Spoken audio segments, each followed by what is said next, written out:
पुस्तकं आणलेत का?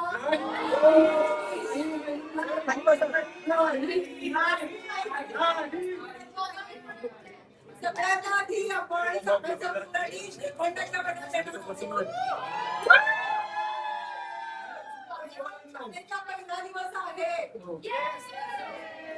गणेश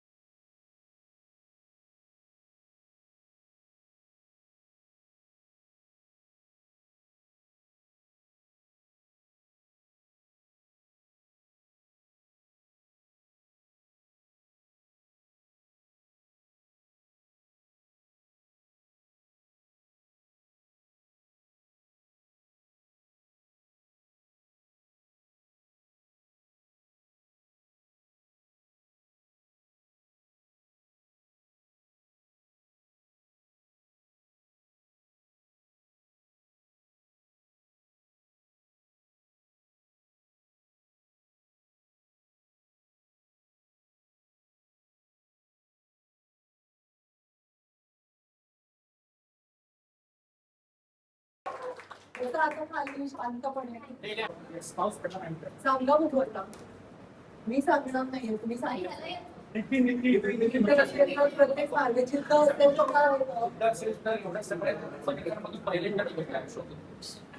चिंता असेल तर आपण मनातून ही गोष्ट करतो, आतून आपण टाळण्याचे मार्ग नक्की शोधतो. त्यामुळे कधीही जिद्दीने आपण पुढे जातो, कारण आपल्याला ते मनापासून करायचं असते. त्यामुळे तो मार्ग सोपा असतो. नाहीतर आपण काय म्हणतो की जाऊ दे, आज हा दिवस आहो, आज जमतच नाहीये, आज वेळच नाही हे करायला, तर तसं करून चालणार नाही. ज्यावेळेला आपल्या मनात जिद्द असते, आपल्या अंगात जिद्द असते, त्यावेळेला आपण ती गोष्ट ठरवतो आणि मग ठरवून आपण पुढे जातो. ज्या कॅमेऱ्यात टिपतात स्वतःच जगणं मात्र थोडं बाजूला. यांची सुद्धा असते फटके स्टाईल. कॅमेरा ऑन झाला की त्वरित त्यांच्या चेहऱ्यावर स्माईल. कलाकारांसोबत नाही ठेवत कसलेच केले जावे. कलाकारांसोबत नाही ठेवत कसलेच केले जावे. सगळ्यांनाच मान देतात असं जुने अगदी नव्हे. घर बसल्या मनोरंजनाची ग्वाही. घर बसल्या मनोरंजनाची ग्वाही हे प्रत्येक कुटुंबाला देतात. पण खरं सांगते मुलांना, आपल्या घरी आपल्या कुटुंबासोबत अगदी कमी वेळ घालवतात. कोणी आईला, कोणी नवऱ्याला, कोणी मुलांना आज नक्की घरी लवकर येणार असं सांगून निघतात, पण सेटवरची स्टोरी मिळवण्यासाठी तासभर थांबतात. प्रेक्षकांना घालतात स्थान, कलाकारांपर्यंत पोहोचवतात रसिकांची दान. आता सांगते, यांच्या घरी काहीसे असे असतात संवाद. अरे आज तरी घरी थांब, तुझ्या बहिणीचं केळवण आहे. नाही थांबता येणार आई, मालिकेच्या नायिकेचं आज डोहाळे जेवण. आज तुझ्या वाढदिवसानिमित्त तुझ्या आवडीचं केलंय गोडधोड. जेवायला नाही ना मी आज, कव्हर करायचा हा एपिसोड. आई मला बरं वाटत नाहीये ग, आज घरी थांब ना प्लीज. औषध देते मला थोडस झोप. आज मोठी मालिका होते रिलीज.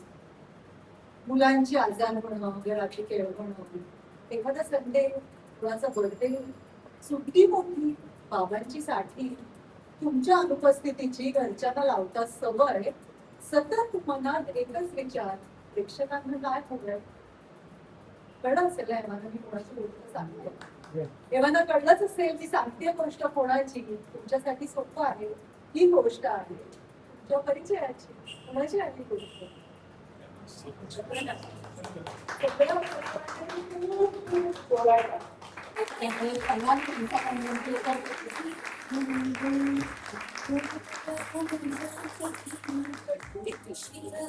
आणि त्याचबरोबर स्टार प्रवाहाचे बिझनेस हेड सतीश राजवाडे यांनाही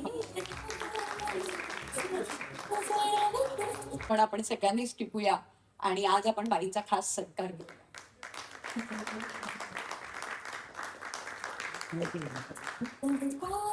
आणि बाईंचा सत्कार करत असताना सगळ्यात जुन्या आठवणी बाईंच्याही मनात आहेत आणि ऐकूया तुझ्याही मनात असतील.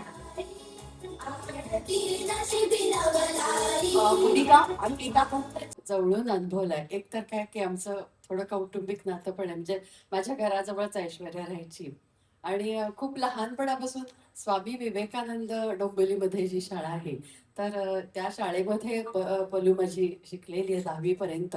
आणि काय तिचे गुण सांगू हो, म्हणजे माझी नाही, सगळ्याच शिक्षकांची ती लाडकी होती. एक तर तिचं अक्षर खूप छान, त्याच्यामुळं शाळेमध्ये जे फलक लेखन असायचं ते कायम आमच्या पलूकडे असायचं, अगदी कायमच. त्यानंतर इतर कल्चरल ऍक्टिव्हिटीज, त्याची म्हणजे शिक्षणापेक्षा शिकवण्यापेक्षा त्याची जास्त आवड.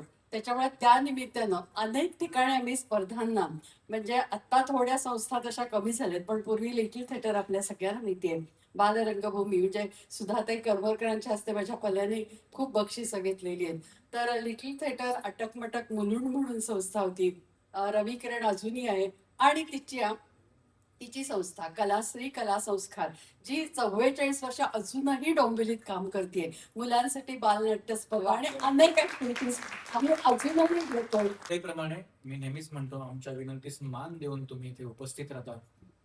आमच्या कलाकारांमधला आणि रसिक प्रेक्षकांमधला दुवा तुम्ही आहात, त्यामुळे खरंच मनापासून तुमचे आभार.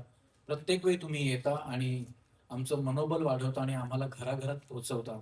Thank you so much. किस्सा सांगायच्या आधी मी हेही सांगेन की माझ्या पहिल्या चित्रपटानंतर माझ्याकडे बरेच वर्ष काम नव्हतं आणि त्याच्यानंतर पहिलं काम मला देणाऱ्या स्मिता तळवळकर होते. त्यामुळे त्यांच्या ऊन पाऊस या मालिकेपासून सुरुवात केली, त्यामुळे कुठेतरी डॉट्स जॉईन होतात. करेक्ट. आणि कुठेतरी तुम्ही त्यांच्या बाईंनी जो वारसा दिलाय तो त्या पुढे चालवत राहिल्या. तुम्ही प्रोमोत बघितलंच आहे, नाईकबाई म्हणजे शारदा जी आहे ती खरंच असं सगळं कुटुंब, जसं तिचं शाळेचं एक कुटुंब आहे तसं तिचं घरचं आहे, रादर उलट बोलायला हवं. पण शाळा ही शारदाच्या खूप जवळ आहे. तर त्या सगळ्या कुटुंबाला पुढे नेणारी, पुढे घेऊन जाणारी अशी ती आहे. अर्थात आता या कुटुंबामध्ये वेगवेगळ्या स्वभावाची माणसं आहेत आणि ती वेगवेगळ्या स्वभावाची आपल्याला जरी वाटत असेल की अरे इतकी हार्श काय, इतकी अशी, पण त्यांची त्यांची गोष्ट आहे, त्यांचे त्यांचे काही मतं आहेत किंवा त्यांच्या त्यांच्या बाबतीत त्यांनी काही एक गृहीत धरलेल्या आहेत गोष्टी आणि त्या पद्धतीत ती रिॲक्ट होतात. म्हणजे कदाचित आपल्याला त्यांची बाजू कळल्यावर वाटेल की अच्छा हो असं होतं का तुमच्या मनात, पण हे असं खरं तर नव्हतं. तर ती त्यांच्या बाजूने ती बरोबरच आहे त्यांच्या दृष्टीने आपण बघितलं तर. म्हणजे एवढी छान बायको आहे, सगळं समजून घेते, सगळं करते, तरी ह्याच्या डोक्यात काही व्याप नाहीये, त्याचे धंदेच वेगळे ते कॅरेक्टर. सांगितलं ना लोकांपुढे तरी आपली इज्जत नको निघायला. पुन्हा एकदा सांगून घेतलं बायकोने. हा बायको ती नेहमीच सावरते सगळ्याच बाबतीत. पण मला असं वाटतं की हे कॅरेक्टर करताना ना मला जाम त्रास होतोय, कारण मुळात तसा नाहीये मी, असं मला वाटतं. म्हणजे सॉफ्ट आहे मी थोडा, पण इथे म्हणजे हिला मी म्हणजे का एवढं सहन करते ही, तर कारण हा नवरा ना नालायकच आहे, याला नसते धंदे आहेत, हा जुगार खेळतो, हा दारू पितो. आणि मी हे केलं नाही, दारू प्यायलो आता पित नाही, पण मला माहिती आहे काय होतं आणि कसं होतं. आणि माझ्या बायकोनी मला घरी असंच सांभाळून घेतलेलं आहे. आता टेम्पर खूप खाली आलंय, खूप काही गोष्टी झाल्यानंतर, तर तसंच मला वाटते. पण हा निकम्मा आहे, हा काहीही करत नाही, बायकोच्या जीवावर जगतोय आणि स्वतःच्या घरात, आईच्या घरात राहतोय, काहीच करत नाही, पैसे लंपास करतो, मुलांचेही पैसे लंपास करतो, सगळे ही जेवढी काटकसर करते ते सगळ्या गोष्टीची वाट लावायला हा जन्माला आलेला आहे, असंच मला वाटतं. वा, हे महत्वाचं आहे. ती कारवाया करत नाही, ती तोंडावर बोलते. जे काही असेल ते तोंडावर. तिला वाटेल तशी बोलते, ती तिच्या माहेरावरून बोलते, जसा इतर सासू बोलतात काही काही जुन्या आताच्या जुन्या. तर तशी नानी आहे. नालायक मुलगा जरी असला तरी कसं असतं आपलं, आपलं तो वाया गेलेलं नाही, वाया गेलेलं पोर असतं ना, ते आपल्याला जास्त जवळचं वाटतं, कारण त्याला सुधारायचं असतं. तसं हे आमचं लेकरू आहे.